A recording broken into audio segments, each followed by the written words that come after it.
Cholesterol cholesterol আমাদের শরীরের জন্য অত্যন্ত গুরুত্বপূর্ণ ভূমিকা পালন করে থাকে। এটা নানাবিধ কার্য সম্পন্ন করে থাকে।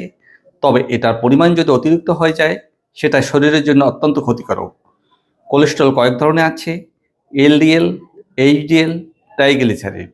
এলডিএল হলো লো ডেনসিটি লাইপোপ্রোটিন, এইচডিএল হলো হাই ডেনসিটি লাইপোপ্রোটিন এবং ট্রাইগ্লিসারিড। তো এলডিএল এবং ট্রাইগ্লিসারিড শরীরের জন্য খুবই খারাপ। এইচডিএল, যেটা হাই ডেনসিটি লাইপোপ্রোটিন, এটা শরীরের জন্য অত্যন্ত ভালো। এইচডিএল যেটা করে, পেরিফেরি থেকে এলডিএলকে বহন করে নিয়ে আসে এবং বহন করে রক্তনালীতে জমতে দেয় না। কাজে এইচডিএলকে আমাদের বাড়াতে হবে। এইচডিএলকে বাড়াবার জন্য আমাদের ফলমূল, মাছ এগুলি বেশি খেতে হবে। এলডিএল যেহেতু রক্তনালীতে জমে, রক্তনালী ব্লক করতে পারে, তাকে কমাতে হবে।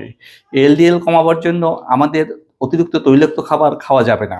বিশেষ করে চতুষ্পদ প্রাণীর মাংস, ভোজ্য তেল যতটা কম পারা যায় কম খেতে হবে। ট্রাইগ্লিসারিডকে কমাতে হবে। ট্রাইগ্লিসারিড কমাবার জন্য আমাদের অবশ্যই কার্বোহাইড্রেট জাতীয় খাবার কম খেতে হবে। নিয়মিত হাঁটতে হবে। ডায়াবেটিস থাকলে তাকে নিয়ন্ত্রণ করতে হবে। এই সকল নিয়ম যদি আমরা মেনে চলতে পারি, তাহলে আমাদের হৃৎপিণ্ড থেকে শুরু করে স্ট্রোক এবং অন্যান্য বড় বড় স্বাস্থ্য ঝুঁকি থেকে রক্ষা পেতে পারি। ভালো থাকবেন, সুস্থ থাকবেন।